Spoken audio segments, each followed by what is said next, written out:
Bonjour à tous, je suis Johanna Cohen du cours Anna. Le cours Anna est une école des arts de la scène située à Neuilly-sur-Seine, Boulogne-Billancourt et Paris 16e. Le cours Anna, ce sont des cours de théâtre, de comédie musicale, des cours de chant, des cours de danse hip-hop, des cours de stand-up. Du plus petit de 3 ans jusqu'à ce que tu puisses tenir debout. Mais le cours Anna, c'est également des podcasts. Il est l'un de ces artistes qui savent tout faire. Comédien, humoriste, chanteur, danseur. Il a débuté sa carrière dans l'univers de la comédie musicale avant de briller sur scène, à la télévision et au cinéma. Avec son charisme et son humour, il a su conquérir le public dans des rôles aussi drôles qu'attachants, comme celui d'un prof de sport hilarant ou d'un père déjanté dans une série culte. Toujours prêt à se réinventer, il est devenu une figure incontournable du paysage artistique français. Aujourd'hui, j'ai le plaisir de recevoir Arnaud Ducret. Bonjour Arnaud. Bonjour, mais là, en fait, il n'y a plus rien à dire, quoi. C'est ça, hein? Là, je crois que vous avez tout dit, donc l'émission s'arrête là. Merci beaucoup. Mais est-ce que c'est bien dit déjà? Oui, c'est bien dit. Est-ce que tu t'y retrouves? Je m'y retrouve, oui. C'est trop d'honneur. C'est même trop. Mais je m'y retrouve. T'as vraiment commencé en ayant une formation de comédie musicale, c'est bien ça? Ouais, j'avais ma sœur, alors il y a eu des choses avant, mais ma sœur faisait de la comédie musicale. Elle est rentrée dans une troupe qui s'appelait Broadway's Comedy à l'époque, sur Rouen, ma Normandie natale. Et moi, j'adorais le spectacle, elle le savait, puisque déjà avant, je m'étais essayé au théâtre et tout à l'école, enfin voilà. Et comme j'étais quand même un gamin qui faisait pas grand-chose à l'école, et qui aimait bien traîner, mais j'étais pas un gamin méchant, mais je faisais rien. Ouais, j'aimais juste dire des conneries, faire des blagues. Et en fait, elle m'a dit, ça serait bien que tu viennes avec moi dans cette troupe. Et comme moi, j'adorais de tout son spectacle, là, j'ai dit immédiatement oui. Et je suis rentré comme ça dans cette troupe. Et à la base, je faisais un serveur. Il y avait un cabaret. Je faisais un serveur qui, au lieu de servir des verres, servait des micros aux gens. Et les gens chantaient, faisaient leur tour de chant. Et j'ai commencé comme ça. Et t'avais quel âge? J'avais 12 ans. 12 ans et demi, 12 ans et demi, 13 ans. 12 ans et demi. Donc 12 ans et demi, 13 ans, tu restes en formation de comédie musicale pendant 4 ans. Je fais ça pendant 4 ans. À côté, je fais du théâtre toujours à l'école, mais je fais ça pendant 4 ans. J'apprends à chanter, j'apprends à harmoniser, j'apprends à utiliser ma voix. Ce qui est pas mal quand t'as 12 ans ou 12 ans et demi, surtout pour le métier après de comédien. C'est ça. J'apprends vraiment à utiliser ma voix et j'apprends à travailler en troupe. Et quand tu fais de la comédie musicale, il y a un truc exigeant, c'est que tu n'es pas seul, c'est que tu travailles aussi pour les autres et que ça va jusqu'au moment où alors quand tu harmonises, il faut que ça soit homogène. Quand tu sors de scène, il faut faire attention parce qu'il y en a un autre qui va rentrer, donc tu dois faire attention à l'autre. Et ça, c'est des choses qui m'ont énormément appris pour tous ces détails m'ont énormément aidé pour mon métier maintenant, quoi. Donc on finit la formation à peu près, on a 17 ou 18 ans. Ouais. 17-18 ans et après je fais un peu de gospel aussi. Je suis choriste et je m'initie au gospel. J'adore la musique nord-américaine et le gospel en fait partie. Et donc j'ai commencé à chanter. J'étais choriste de Gene Manson, j'ai chanté avec Michael Robinson, qui sont des chanteurs noirs américains connus aussi dans le monde ici du jazz à Paris et du modern spiritual. Et il y avait Bruce Johnson, Linda Lee Hopkins qui était la chanteuse de François Fellman. Joue pas avec moi, car l'amour ça plaisante pas. Joue pas, voilà. Donc il y avait Linda Lee Hopkins et voilà. Et j'ai continué comme ça à chanter pendant jusqu'à mes 21-22 ans. Et, quand même. Et après j'ai quitté tout ça et je suis parti à Paris. Et je suis devenu serveur. Voilà. Grâce à tes cours. Grâce à mes cours, oui. Évidemment. Grâce à mes cours. Je suis devenu serveur grâce à mes cours. Et ça a été pareil, une expérience extraordinaire. Mais j'étais serveur rue Montorgueil. Pour ceux qui connaissent ça, dans le deuxième, ouais. Rue Montorgueil, dans le 2e, à côté de la rue Étienne Marcel. J'étais serveur dans un restaurant qui s'appelait l'Épicerie. Et j'allais en cours le matin, au cours Florent. L'après-midi, j'étais vendeur dans un magasin. Et le soir, je travaillais dans un restaurant jusqu'à 2h du matin, 1h, 2h du matin, ça dépendait des soirs. Et le lendemain, je recommençais. J'allais en cours le matin, très tôt. Et c'était des belles journées, quoi. Mais c'était génial. Donc les cours Florent, on finit pareil vers 22 ans. Ouais, c'est ça, 22 ans, je pars au cours. Il y avait à l'époque, comme je faisais partie d'une troupe, et que il y avait, alors les gens, il y en a qui connaissent pas, mais peut-être pas. Moi j'ai fait les cours Florent. Ah bon, voilà, mais il y avait, alors je vais parler, j'avais l'emploi jeune, j'étais emploi jeune dans la troupe. Ah bah oui. Et j'avais, grâce à l'emploi jeune, j'ai réussi à m'offrir, merci l'emploi jeune, merci l'État, mais j'ai pu payer ma formation de théâtre, mes premières années de théâtre par l'emploi jeune, par ma formation, voilà, c'était un dérivé de l'emploi jeune, et je pouvais avoir cette formation, donc ça m'a payé mes cours. Et quand je suis parti, j'ai arrêté d'être emploi jeune pour l'association pour laquelle je travaillais, et je suis parti, et là je suis devenu serveur et j'ai payé mes cours par moi-même, enfin voilà quoi. Premier casting? Premier casting, un des plus gros castings que j'ai fait, le premier, c'était pour Dovatia, et c'était Autant n'emporte le vent. Et il cherchait le mec, il ne trouvait pas le mec pour faire Autant n'emporte le vent, et je me souviens d'être allé au casting. Mais tu l'as pas eu celui-là? Je l'ai pas eu. Non. Ah non, tu l'as pas vu? Non, c'est comment il s'appelle, c'est Vincent Niclot. Vincent Niclot, qui l'a eu, très bon chanteur, voilà. Mais c'était, tu vois, je faisais aussi des castings comme ça de comédie musicale parce que je m'essayais à tout et puis on voulait travailler quoi. Donc ça passait aussi par la comédie musicale parce que j'en avais fait quoi. Mais je voulais, au fond de moi, je voulais monter sur scène avec mon one man et je voulais être comédien, purement comédien. Quoi. C'est ça. Alors, comment tu décrirais tes premiers pas devant une caméra et est-ce que tu te souviens de ton premier rôle du coup? Mes premiers plans devant la caméra, mes premiers pas devant la caméra, je crois que c'est au cours Florent. On avait des cours de cinéma. Je crois que c'est là que j'ai commencé à avoir l'objectif pointé sur moi, quoi. Et à quel point tu peux te sentir à tes débuts tout nu devant la caméra, quoi. Parce que c'est vraiment ça, quoi. C'est-à-dire que tu te dis, ok, la caméra est braquée sur moi, même si j'aimais ça, hein, parce qu'il faut aimer ça quand même. Bah oui, il faut aimer ça quand même. Mais je pense que c'est au cours Florent que j'ai commencé à avoir ces premiers moments de cam sur moi. Et mon premier rôle, qui n'était pas des moindres, parce que, enfin, en tout cas que j'ai difficilement eu, où je me suis battu pour l'avoir, je faisais une série qui s'appelait Fortune sur France 2. Enfin, c'était sur Arte à la base, qui était réalisé par Stéphane Meunier, qui avait réalisé Les Yeux dans les Bleus à l'époque des 98, où ce DVD, cette cassette VHS, et ce DVD que tout le monde s'arrachait. Les cassettes, voilà. Et Stéphane Meunier a réalisé ça, et on a fait une série qui s'appelait Fortune, qui était un peu, pour vous dire dans l'axe principal, c'était un peu La Vérité si je mens, mais dans le milieu arabe, milieu musulman, et c'était plein de copains à moi rebeux, et moi je jouais un gitan dedans, et il y avait Selim Keshouch qui était mon meilleur pote, et toute cette troupe, tous ces mecs-là se battaient pour réussir dans la vie, et un peu comme dans La Vérité si je mens, quoi.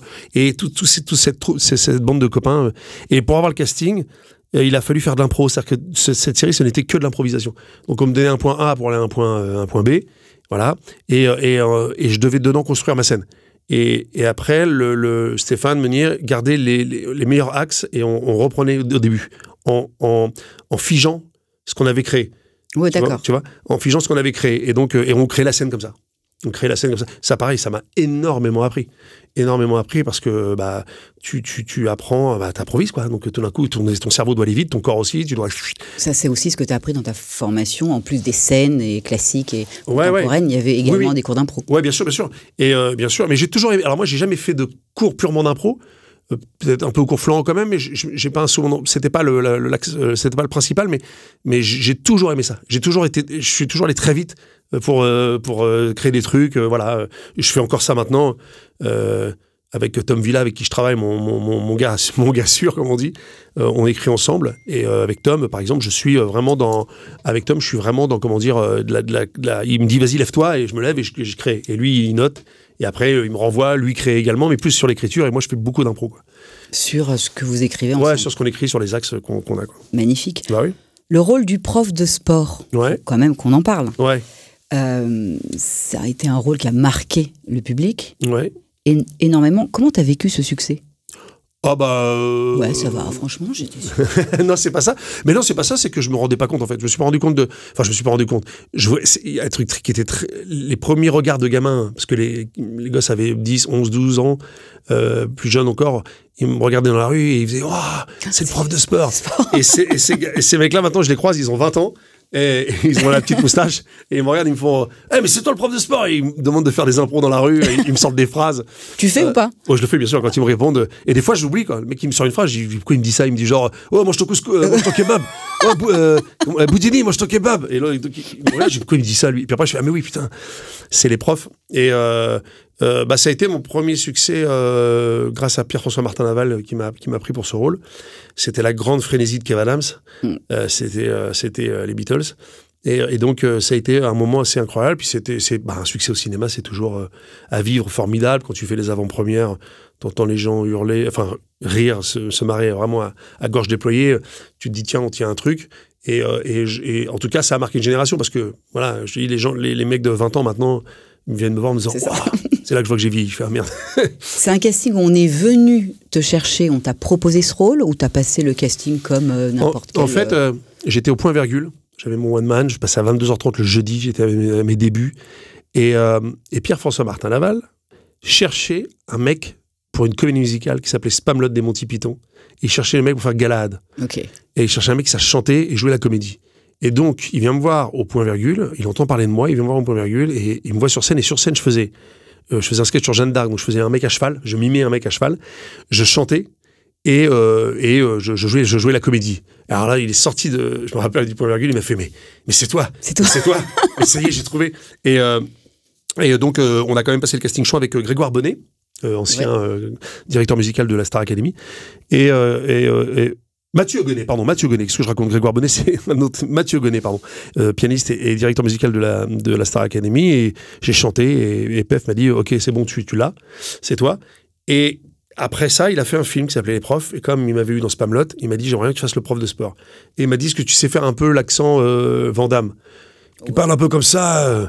Alors moi, je fais comme je suis pas imitateur, hein, donc je commençais à faire comme il fait, quoi. Le sport, c'est la vie, c'est important. Ouais. Voilà, je suis parti comme ça. J'ai dit, moi, j'aime le sport. C'est quoi le problème? Et voilà, tu lèves la jambe. Et là, il m'a fait, ouais, vas-y, on va faire ça. Et vous avez gardé ça. Et on a gardé ça, et j'ai créé le prof de sport autour de ça avec Boudini, comme ça, comme Jean-Claude. J'aime pas la coquette. C'est quoi le problème? Voilà. J'aime bien les nains qui peignent. Donc voilà. L'impro paye. Ouais. Exactement. Dans Parents, mode d'emploi, ton personnage a touché aussi beaucoup de gens. Qu'est-ce que tu as préféré dans cette expérience? Qu'est-ce que j'ai préféré? Travailler avec Alix Poisson déjà, qui est quand même une comédienne extraordinaire. Et les enfants aussi étaient formidables, mais je mets Alix devant parce que elle avait plus de... Voilà, Alix avait du métier, c'est une très grande comédienne. Les enfants, il y en a quelques-uns qui continuaient à travailler voilà, dans le métier. Nous, même moi, j'ai appris énormément, mais voilà. Déjà, Alix Poisson, c'est une comédienne extraordinaire, donc ça a été une expérience incroyable. On s'appelle toujours Minou et Chatoun, encore maintenant, quand on s'appelle. et j'espère la retrouver sur scène très vite. Et puis, je suis rentré dans le... Avant, je faisais Vendredi tout est permis, qui était vraiment une vitrine, de divertissement pour mon spectacle. Ça a été grâce à Arthur et grâce à Vendredi tout est permis, je suis passé de 10 payants dans ma salle, et encore, je devais les arracher, à des salles de 400 payants complets. Parce que les gens voulaient voir le mec de Vendredi tout est permis et qu'il les fait rire le vendredi soir, quoi. Ah oui. Et donc ça a été une vraie vitrine pour mon spectacle. Mais j'étais le trublion qui faisait rire les mecs, tu vois, c'est du divertissement, quoi. Et il a fallu que je montre aux gens que il n'y avait pas que ça. Même si les profs étaient passés avant tout ça, parce que c'est les profs avec Pierre-François Martin Laval et Kev Adams, c'était avant. Mais il fallait que je montre aux gens, au grand public, et la télé, il n'y a rien de... tu vas dans le foyer des gens, que je montre que j'étais comédien et que j'avais une formation de comédien. Enfin, en tout cas, pas de formation, mais je voulais montrer que j'étais vraiment comédien aussi, valider le projet, quoi. Et pas que prof. Et pas que prof, voilà. Et pas que le mec qui part comme ça, prof de karaté. Donc, ça a été pour moi, ça a validé. Les mecs ont fait, par exemple, Parents mode d'emploi m'a énormément amené de travail, quoi. Au cinéma, tout ça, ça a été vraiment un truc qui m'a énormément fait avancer dans le métier, quoi. Est-ce que ce serait le rôle dont tu es le plus fier? Le plus fier, je sais pas, j'espère qu'il y en aura d'autres, mais en tout cas, c'est un des rôles que j'aime le plus, et je suis très fier de cette série qui j'ai envie de dire, vieillit bien, parce que c'est ça aussi. Et puis, j'ai beaucoup d'enfants, de jeunes, ou même des parents qui... Et puis en plus, c'était un truc familial, c'est-à-dire que tout d'un coup, j'avais les enfants et les parents, et les grands-parents. Et je le voyais dans mes salles, d'ailleurs, de spectacle. Ah oui, c'est toutes les générations. Bah oui, c'était toutes les générations. Tout le monde. Ouais, je touchais tout le monde, donc j'avais des gens qui venaient me voir, et maintenant encore, quand je travaille sur des projets, j'ai vous savez, les jeunes à la régie, tout ça, qui me disent « Ah, moi, j'ai regardé tous tes trucs de Parents mode d'emploi. » Donc c'est marrant parce que ça passe sur YouTube, ça cartonne sur YouTube, et ça continue parce que c'était bien écrit, c'était bien produit, et puis voilà, ça compte, et puis on a mis tout ce qu'on avait dans notre cœur dans cette série, quoi. Alors, comment tu crées tes personnages? Tu vas, t'essayes, tu vois si ça fonctionne. Ouais, alors Parents mode d'emploi, il y avait un truc on était dans du quotidien. Les parents, je m'inspirais beaucoup de ma mère, par exemple, pour le père, parce que quand j'engueulais les enfants dans Parents mode d'emploi, c'était ma mère, quoi. Je voyais ma mère m'engueuler, me dire, quand j'étais à l'école, là, 2 fois 6, et, tu vois, en me disant, mais t'es débile ou quoi? Tu vois. Non, parce que moi, je suis mère de 5 enfants. Voilà. Je commence à te dire que je me vois. Et ben, je me vois. Et donc, je fais, dis donc, c'est toi qui as rendu la rédaction, là? Non, mais t'es complètement... T'es sérieux, là? C'est toi qui as fait ça? C'est toi qui as fait ça, t'es mon fils, quelle honte. Et donc, je m'inspirais beaucoup de ma maman. Et alors, des fois, on se marrait parce que je me voyais de ma mère et de mon père. Il y avait des trucs sur mon père que je chopais aussi. Et des fois, on riait, nous, avec Alix, on se regardait parce que je disais, putain, mais c'est mon père, quoi. Je faisais mon père, mec un peu charmeur, tout ça. Alors, je voyais mon père, quoi. Donc, je m'inspirais de mon vécu et de ma famille, surtout. Et puis, je sais pas, le prof de sport, j'ai pensé à Van Damme, par exemple, pour créer le prof de sport. J'ai pensé à Jean-Claude Van Damme, un mec qui est tout le temps un peu en flexion sur ses jambes, tout ça. Je m'inspire de ce que le réalisateur souhaite, de ce qu'il aimerait que j'intègre dans le personnage, insuffle dans le personnage. Et puis, tout d'un coup, ça, comme tous les comédiens, je m'inspire énormément c'est que l'observation, quoi. C'est tout ce que je vois dans la vie de tous les jours, quoi. Mon père, j'en fais des sketchs, mais avec mon équipe technique, on se tape des fous rires sur mon père, sur ma mère, je leur fais des trucs des fois. Voilà, et puis les gens que je vois dans la vie de tous les jours m'inspirent. Alors tout d'un coup, je chope un truc, quoi. Je pense que tu es aussi marrant dans la vie que dans tes rôles. J'aime beaucoup rire dans la vie. Ouais. Je suis pas le clown triste. Il y en a dans le métier qui sont comme ça. Qui sont, tu les vois dans la vie, c'est beaucoup plus cintré. Voilà. Moi, j'ai besoin, même sur un tournage, j'ai besoin de rire et j'ai besoin de faire rire parce que ça m'inspire beaucoup, ça me donne de l'énergie. Et de la confiance. Et de la confiance, exactement. De l'énergie et de la confiance, parce que le rire casse des barrières. C'est comme ça que j'ai construit un peu ma vie. Donc voilà, mais ouais, c'est surtout, j'aime travailler dans la bonne humeur. Je déteste travailler dans la mauvaise humeur, ça ne m'intéresse pas. Et c'est pas comme ça que tu auras le meilleur de moi. Pas de côté toxique, on veut pas. Oh non, je veux pas. Ouais, non, non, c'est. Alors en revanche, là je viens de tourner avec Miu Miu. Miu Miu, elle a besoin d'être. J'arrêtais pas de la charrier et tout. Après Miu Miu, elle a commencé à se marrer et tout. Mais pareil, Miu Miu, elle te le dit avant. Elle me dit, moi j'ai besoin d'être concentré. Donc je vois bien un moment quand il y a une personne qui a besoin, je vais pas arriver. Oui, voilà. Je suis pas non plus. Comme là tout à l'heure où tu voulais sortir. Vous sortir de quoi? Parce que tu voulais me laisser la concentrer. Ah oui, c'est ça. C'est ça.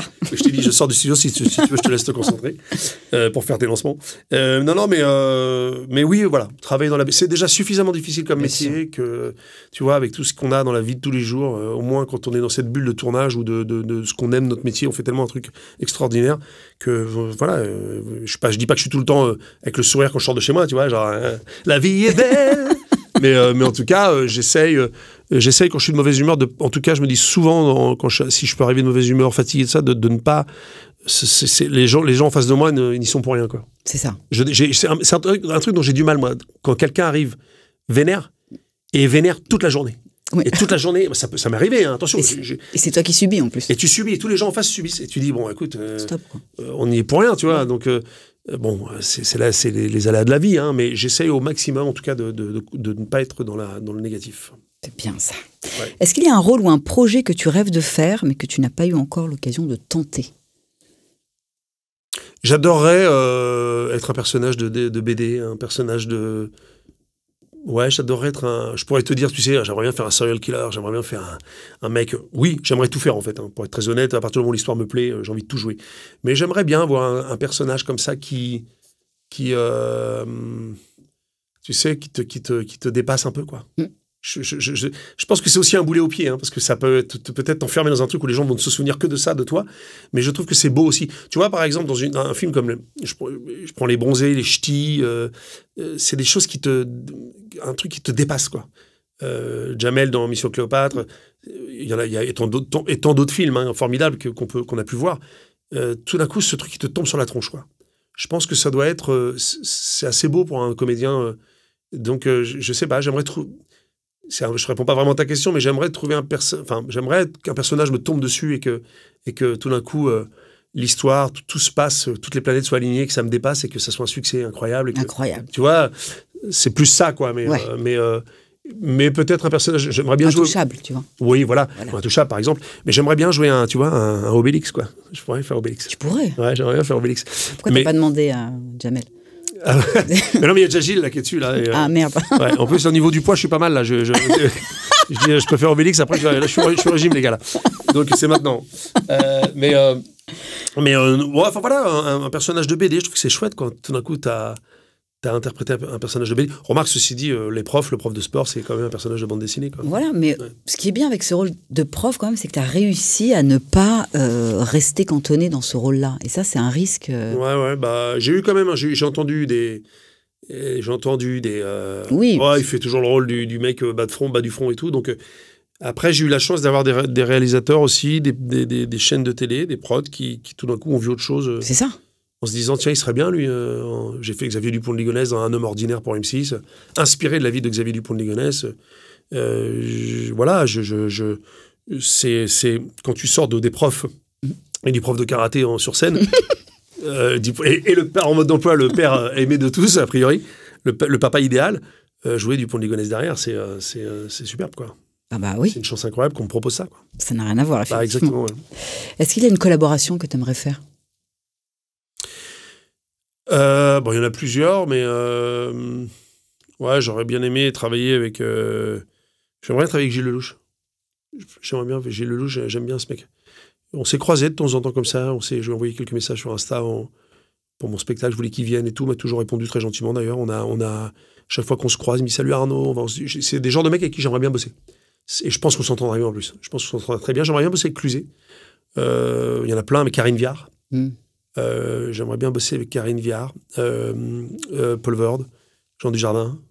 T'as des airs du Jardin. De Dujardin, ouais. Je pense qu'on l'a déjà dit, non ? Ouais, bah on m'a déjà appelé un jour. Oh, putain, ah oui, une fois, je suis dans la rue.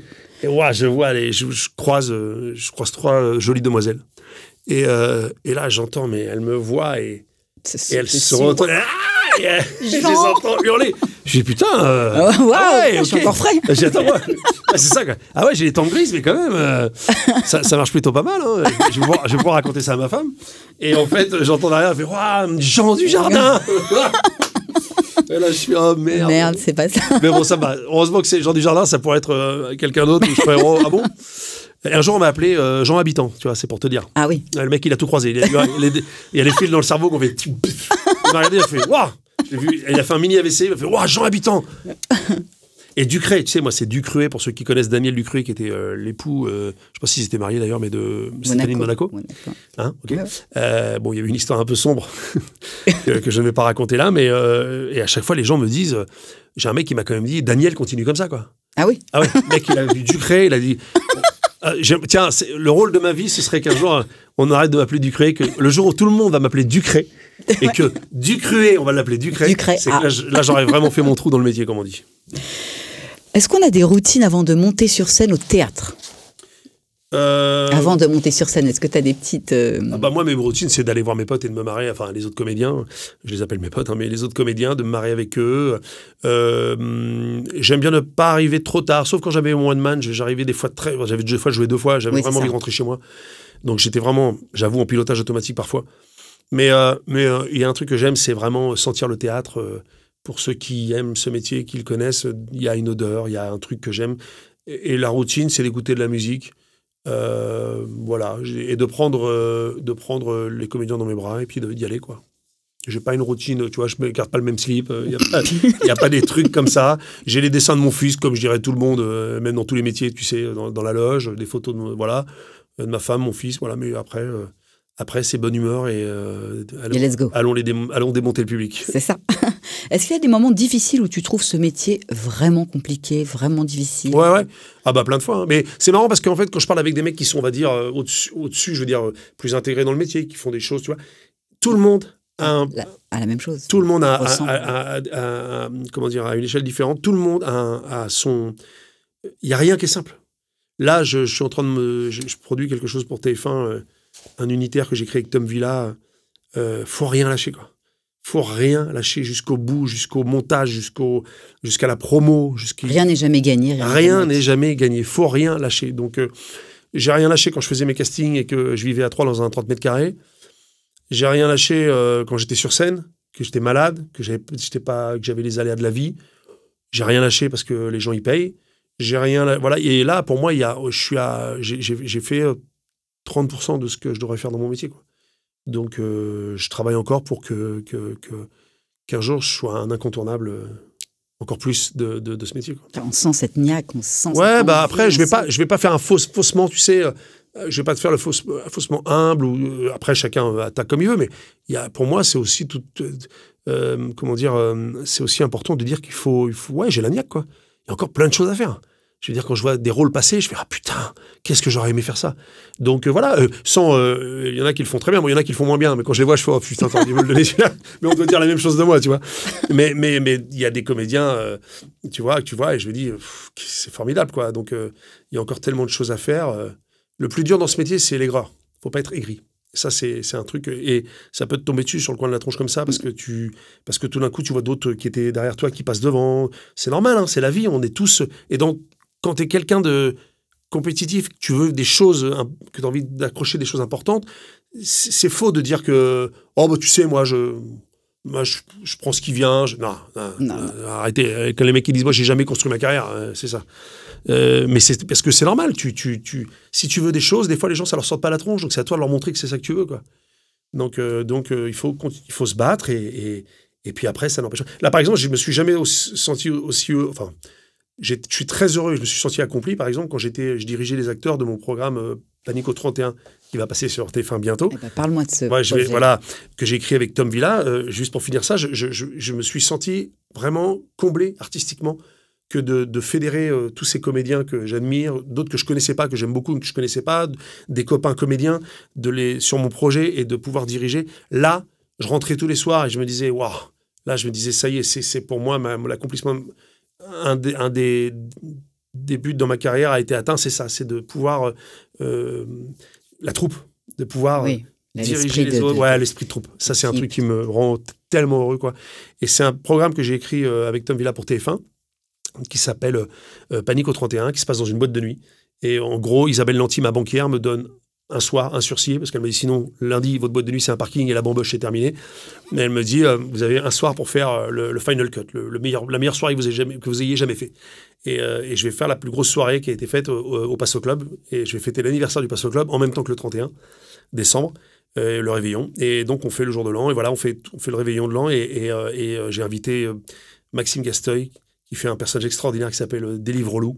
Voilà, c'est-à-dire que quand tu as 2 geeks devant la boîte qui se disent qu'ils vont jamais rentrer, c'est pas grave, tu as l'application Deliveroo, tu prends un mec plus relou que toi et tu vas voir que tu vas rentrer. Et Maxime Gasteuil est extraordinaire dedans. Il arrive, c'est à mourir de rire. J'ai Cartman qui fait le serveur sans note, par exemple. Ah oui. Tu vois, on a tous connu. Vous notez pas là? Non, vous inquiétez pas, j'ai tout dans la tête. Ouais. Et là, le mec qui revient. Le Porto, c'est pour qui? Il n'y a pas de Porto. Ah bon? Ah d'accord. Tu vois, la margarita? Non, la pizza. Ah bon? Pas le cocktail? D'accord. Ah, c'est pour ça que je lui dis un cocktail avec un supplément champignon, c'est bizarre.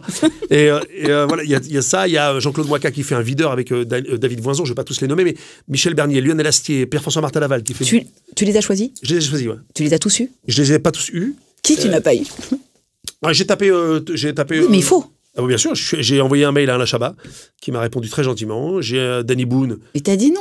Il m'a dit non. Il m'a dit très gentiment, va te faire foutre. Non, il m'a dit non. Il m'a dit non, mais mec, te réponds. Danny Boone, j'envoie à Danny en disant j'aimerais vraiment que tu fasses un mec. Danny me renvoie un message.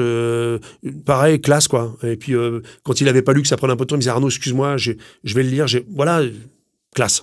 Mais c'est pas grave, on fera autre chose. Oui. Mais voilà, il faut de toute façon, comme on se disait à chaque fois avec Tom, on se disait de toute façon, si tu tentes pas, tu peux pas savoir. Hein. Donc on a tenté. Et puis des fois, tu penses à des personnages et puis à des gens, puis tout d'un coup, ça se fait pas, puis tu en as un autre qui arrive, qui est formidable, et tu te dis, je le verrai pas sans lui. Et pourtant... Donc des fois, les fameux rôles te tombent dessus. En tout cas, voilà, tu les cherches pas, mais c'est eux qui viennent à toi, et tout d'un coup, tu fais... Et ils sont tous formidables dans le programme. J'ai François-Xavier de Maison, mon ami, FX, que tu as déjà reçu. Voilà, je suis entouré de gens... bienveillants, dans la bonne humeur. La bonne humeur, c'est la base. Sinon, la base, exactement. Exactement, on s'est beaucoup amusé. Puis j'avais envie un peu d'une récréation. J'ai Evelyne Bouix, la femme de Pierre Arditi, qui était là aussi, qui joue la maîtresse de Pierre Arditi. Anne Le Naine, qui joue la femme de Pierre Arditi. Ah bah oui. Voilà, on a fait tout un... Et c'était un moment... délicieux, et TF1 est très content, donc j'ai hâte que ça passe. Ça arrive bientôt. Ça arrive bientôt, voilà. Peut-être que quand on enregistre ça, ce sera déjà passé, je ne sais pas, mais on y est là. Ok. Donc tu sais que je suis une école des arts de la scène. On a beaucoup d'enfants que tu as vus aussi. Qu'est-ce que tu leur conseillerais pour ceux qui veulent devenir comédiens? Bah qu'est-ce que je pourrais conseiller aux enfants qui veulent devenir comédiens, à tes futurs élèves, que j'étais dans le même cas qu'eux, j'étais à la même place que vous, et que persévérer, ne lâchez jamais. Vous savez, les artistes disent tous souvent ça, mais c'est quand même comme ça que ça se passe. Hein. Persévérer, ne lâchez rien. Vous aurez des moments difficiles. Il y a des moments où vous pleurerez peut-être d'ailleurs en vous disant, moi je l'ai fait, ça m'est arrivé de pleurer en sortant de scène, en faisant mon one man quand il y avait personne et que c'était dur et que j'étais fatigué. Voilà, mais c'est un métier extraordinaire parce que tous ces moments difficiles sont tout d'un coup comblés par un applaudissement, un rire dans une salle, et ou ces moments merveilleux que tu as quand t'entends tourner, moteur, ça tourne, action. Tout ça, tout d'un coup, s'efface parce que tu fais ce métier. Et si vous rêvez de ce métier, ne lâchez rien. Et surtout, entourez-vous. Par exemple, dans ton école, si vous avez des amis, que vous êtes proches dans l'école et que vous vous sentez bien avec eux, avancez avec eux hors de l'école. Continuez à vous entourer, à créer ensemble, comme l'équipe du Splendide, comme Philippe Lachaud dans Babysitting, il s'est entouré de ses amis depuis son enfance. Faites comme ça. Entourez-vous des gens, et comme ça, quand vous aurez des moments difficiles, ils seront là pour vous tendre la main, s'ils sont vraiment vos amis. Et ne lâchez rien. Et c'est un métier extraordinaire, donc on vous dit souvent que c'est dur, oui, mais il est quand même formidable. Donc battez-vous. Il faut sortir, il faut aller voir des pièces de théâtre. Il faut aller voir des pièces de théâtre, il faut sortir, ça c'est la directrice de l'école qui parle. Il faut aller au cinéma, il faut sortir voir des pièces de théâtre, et surtout, même 5 minutes, si vous vous sentez de monter sur scène, que vous avez envie de monter sur scène, faites-le. Même 5 minutes. Vous prendrez peut-être un four, et puis dans ce four-là, je vous le dis, il y aura peut-être 2-3 rires, et puis vous les prendrez, ça sera votre énergie, ça vous galvanisera pour des mois entiers, pour la suite, et ça se trouve, vous montrez sur scène la première fois, ce sera un énorme carton. Là, vous êtes un génie. Bravo. Qu'est-ce qu'on peut souhaiter à Arnaud Ducré ? Qu'est-ce qu'on peut souhaiter à Arnaud Ducré ? De continuer comme ça, de continuer de s'amuser. Voilà. Parce que, c'est de continuer de m'amuser, parce que je parlais des moments difficiles, mais voilà, et surtout de garder, moi je garde je crois, ce côté enfant où je me dis que tout est incroyable à chaque fois, quoi. Mais vraiment, c'est-à-dire que je vais pas le crier sur les toits, mais ça va de monter sur scène avec One Man, de tourner un film avec André Dussolier et Miu Miu, de Thomas Oliveres, Pauline Clément, de passer aux Energy Music Awards. T'es fier, hein, on sent que t'es fier de tout ce que t'as parcouru. Ah ouais, je suis fier, je suis très fier, je suis très heureux, et tous ces moments sont des moments que je prends et je me dis, c'est cool, quoi. J'étais gamin devant la télé, je voyais Jean-Pierre Foucault, je l'ai eu au téléphone il y a 2 jours en disant, Jean-Pierre, est-ce que tu veux bien faire une connerie avec nous ? Bien sûr, Arnaud. Bon, ça, par exemple, tu te dis, mais c'est quand même dingue. Alors que j'étais avec ma grand-mère, en train de regarder Jean-Pierre Foucault, à quel moment, ma grand-mère qui est partie, que j'aime tant, à quel moment tu te dis, je pourrais dire, un jour, je serai là. Je suis retrouvé. Tu vois ? Non, mais, donc, le jour où ma mère a vu mon nom, la première fois, Arnaud Ducré, sur un écran. Wow. C'est un des moments hyper émouvants. Avec ma mère qui était à côté, qui voit. Et même moi, quand tu vois ton nom, tu fais putain, wow. Incroyable. Alors c'était dans le cinéma où j'allais avec maman en disant, maman, un jour tu verras, je serai marqué sur l'écran. C'est des moments où tu te dis, où j'ai travaillé pour ça, et j'espère continuer d'avoir cet éveil et de me dire que tout est assez quand même incroyable. Et quand ça va pas, tu te raccroches à quoi ? Quand ça va pas, j'appelle mon agent. On travaille quand ? Ouais, exactement. C'est un métier d'agent. Ah ouais, les agents, c'est les mamans aussi. Hein. J'appelle mon agent. Quand ça va pas, je remonte vite la pente. Garder quand même cette motivation, c'est ça qui est difficile dans je remonte vite la pente. Je remonte vite la pente, mais je peux avoir des gros moments de. Après, je suis entouré de gens. Comme j'ai mon assistant avec qui je travaille depuis longtemps, Fouad, j'ai des gens autour de moi qui sont avec moi, donc quand t'es pas bien, t'inquiète pas, voilà, c'est ma femme, c'est voilà, et puis quand ça va pas, je vais avec mon fils au parc faire des manèges. Je vais avec mon fils faire des manèges, et là on est voilà, et j'oublie tout et je suis content. T'es prêt pour un petit speed quizzing ? Vas-y, ouais. Allez, on y va ? Ouais. Scène ou plateau de tournage ? Les deux. Ouais, c'est les deux. Les deux. Parce que quand je tourne un film, à un moment, je vois marre, c'est pas le mot, mais quand c'est sur la longueur, t'es content de remonter sur scène. Le théâtre, j'ai très envie, donc j'espère remonter sur scène au théâtre très vite.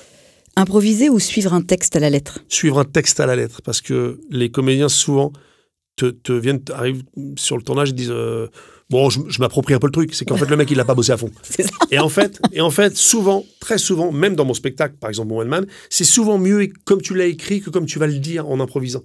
Tu mets des béquilles, des machins. Quand c'est écrit, si tu as travaillé, que tu l'as écrit comme ça, dis-le comme c'est écrit. Déjà, fais confiance au texte avant de dire je le fais un peu à ma sauce et tout.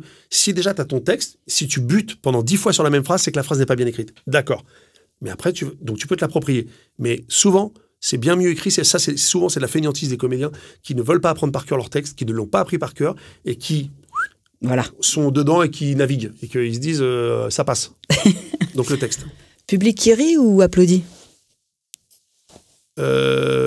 Public qui rit quand même. Bon, après les applaudissements, c'est... qui rit, parce que quand je suis remonté avec mon spectacle, que j'avais pas joué depuis longtemps, mon nouveau spectacle, je suis arrivé et c'était physique. C'est-à-dire que j'ai senti les premiers gros rires sur une vanne qu'on avait écrit avec Tom. Un gros rire, et j'ai senti, vraiment, je l'ai encore en tête, un frisson qui partait de la pointe des pieds. Tu vois, des orteils, ça fait pas de la pointe des pieds, des pointes, ça fait ça remontait jusque dans la nuque. Et j'ai fait waouh. Et là, ça te booste et ça te donne une putain de confiance. Et là, j'ai fait waouh, putain, c'était ça. Je suis parti, c'est bon. Donc les vagues de rire quand tu fais du spectacle One Man, par exemple, c'est quand même assez incroyable. Oui, ça vaut tous les applaudissements du monde à rire. Oui, parce qu'on peut applaudir parce qu'on a aussi... Et en plus, par politesse. On va t'aider. Tu peux rire par politesse, je pense, mais tu l'entends que c'est pas un vrai rire. Mais les gens qui rient, les vagues de rire, comme je les appelle, les murs de rire, on peut appeler ça aussi des fois comme ça, c'est galvanisant.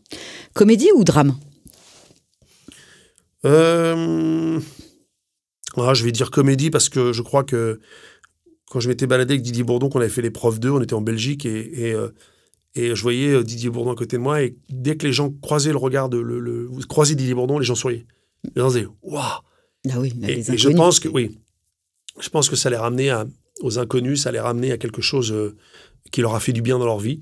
Bon, le drame aussi, un film dramatique peut te faire un peu du bien, tu vois, mais enfin ça n'empêche pas, c'est l'histoire qui est après différente, mais la comédie, j'ai toujours aimé faire rire même dans la vie, donc je crois que c'est ce qui me rend aussi très heureux, la comédie, quoi. Je leur dis, comme tous les comédiens, mais c'est vrai, hein, l'autre fois, on me dit, ouais, dans Mensonge, là, à un moment, tu fais un regard, mais en fait, véritablement, tu te dis, c'est tellement moins compliqué que de faire le mec bourré dans Divorce Club. Sur une semaine de tournage. Et les gens, mais c'est comme ça. C'est tellement plus dur que de faire un truc, tu vois, donc la comédie. La comédie. Jouer un héros ou un méchant? Moi, je veux jouer un héros. Un BD, il veut Gilles Lelouch, il faut. Non, mais un super-héros, tu sais, ou même un super-héros, rien que pour avoir mes poupées.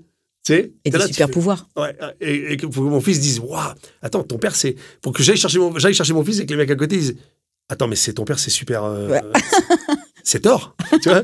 T'imagines les gamins de Thor, l'autre il va chercher. Putain, c'est Thor son père. rien pour entendre ça une fois, tu vois. Être sur scène en solo ou en duo? En duo maintenant. Moi, le solo, là, Ça y est, quoi. Je peux plus. J'ai envie de faire du théâtre, j'ai envie d'échanger avec des gens, j'ai envie de savoir que j'ai rendez-vous avec quelqu'un. De direct scène. Aussi, de live. Ouais, alors ça, la scène, le live, c'est sûr que c'est la scène. Mais en tout cas, ou le solo ou le duo, là, j'ai plus envie de théâtre, de troupe, de tout ça. Faire rire les enfants ou les adultes?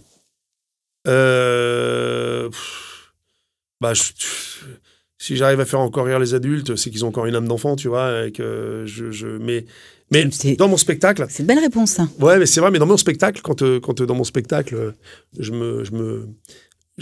d'un coup, tu vas faire une connerie, une vanne que les adultes vont comprendre, un texte que les adultes vont comprendre, et tout d'un coup, tu fais juste une mimique, un truc, et là, t'as un enfant qui rit dans la salle. Et t'entends le rire d'un enfant. Et là, ça me sort toujours du truc. Je fais wow, et j'adore. Ah oui. Parce que le gamin, il chope un truc que les adultes ne chopent pas. Tu vois. Et je trouve ça très beau. Et donc, faire rire tout court, quoi. Mais l'autre fois, j'ai fait rire ma femme encore. Là, j'ai dit une connerie. Elle était morte de rire sur un truc. Et je la regardais en me disant, mais putain, c'est agréable, quoi. Bah ouais. Après tout ce temps, elle est toujours là. Fan. Elle était morte de rire d'une connerie. Moi, je pense qu'elle t'aime. Ouais, c'est ça. Je pense pas que t'es drôle. Aussi. Non, parce que tu sais, elle me regardait pas, elle me fait. Ouais, non. Alors, pas de cadeau. Ouais. Je sais pas, mais comment t'es toi? Tant mieux qu'elle continue comme ça, ouais. C'est ça qui va te booster. Créer des personnages ou jouer ceux qui ont écrit? Je pense que créer des personnages, c'est encore plus incroyable parce que ceux qui m'ont été proposés ou écrits déjà à l'avance. Parce que je me dis... mais des fois, on t'écrit des personnages et tu les crées toi quand même parce qu'ils sont pas comme sur le papier. Et tout d'un coup, tu leur ramènes un truc que le réalisateur n'avait même pas imaginé. Mais je pense que créer, quoi, je crois que c'est incroyable quand tu... mon prof de karaté que j'aurais aimé amener au cinéma, je me bats encore pour que le réaliser. Mais mon prof de karaté, je trouve que... quand tu le crées, que tout d'un coup les gens, même encore maintenant dans la rue, j'ai plein de gens qui me font des blessés dans la rue, j'entends des mecs, tout d'un coup je me retourne. Et c'est quand même marrant quand c'est un truc que tu tiens depuis l'enfance, que c'est un personnage que j'ai depuis que je suis enfant au karaté. Mon prof de karaté que j'ai imité à ma mère et que ma mère m'a dit mets-le sur scène, et ce personnage il est encore, les gens me font encore oui. Donc il est bien là. Ouais, il est bien là, quoi. Donc créer, c'est quand même, quand ça vient de toi, ça reste, ça n'a pas la même saveur, je pense. C'est plus incroyable. Allez, une petite dernière pour la route. Une petite soirée entre amis ou une soirée tranquille à la maison? Entre amis. Ah ouais. Moi, faut qu'il y ait du monde. Ah ouais, moi j'adore ça. J'adore quand je suis avec mes copains. Quand il y a mes amis qui viennent, ça me rend... quand je sais le lundi que le vendredi, j'ai prévu un truc, je suis déjà en train d'y penser. Ouais, je vais les faire rire ou pas? Pardon? Je vais les faire rire. Ah ouais, je dis que des conneries. Puis avec mes copains, je peux dire des trucs que je ne pourrais jamais dire ailleurs. Donc, voilà, c'est un genre... Il y a des choses qui sont interdites de dire. Bon, bah là, tu peux être sûr que je repars avec les menottes. Mais on est entre nous, on est entre potes, on est entre bienveillants. Il n'y a pas un mec qui est là pour te juger en disant « Ah, bah dis donc, ta blague, je l'aime pas, là. Hein. Ah bon, mon Dieu, mais comment tu fais? Pourquoi tu peux dire un truc comme ça? Oh, mon Dieu. » On est entre nous, on se marre, on mange, on boit des coups et on rigole de tout. C'est la vie. C'est la vie, voilà, exactement. Tu peux pas finir avec 3 notes de gospel, là? C'était pas prévu, je te jure. Ah, non, mais j'ai plus, c'était... non, je sais plus... every time, feel the spirit moving in my heart, I'm your way. Every time. J'avais une chanson, c'était... il y avait ce morceau qu'on faisait... Alors, il y a un CD qui traîne où je chante Jesus is Love de Lionel Richie. Mais je sais plus qui c'était. Jesus... My love, non, c'était pas ce morceau-là. Alors, j'ai plus plus en tête. Non, vas-y, cherche. Mais j'ai plus Jesus is Love. Truly, j'avais chanté ça pour ma femme au mariage. Truly love and truly. Voilà. Arnaud Ducré, merci 1000 fois. Moi, je te souhaite vraiment que du bon, que du merci. bien. Et pareil pour l'école également, d'ailleurs. C'est que du bon pour vous. Et pour les enfants. Et tu vas revenir les voir. Oui, avec plaisir. C'est sûr. Avec plaisir. Merci 1000 fois. Si vous voulez retrouver cette émission, eh bien, écoutez sur le micro sur Instagram avec Johanna, sur YouTube, sur Deezer et sur Spotify. Merci beaucoup et à très vite.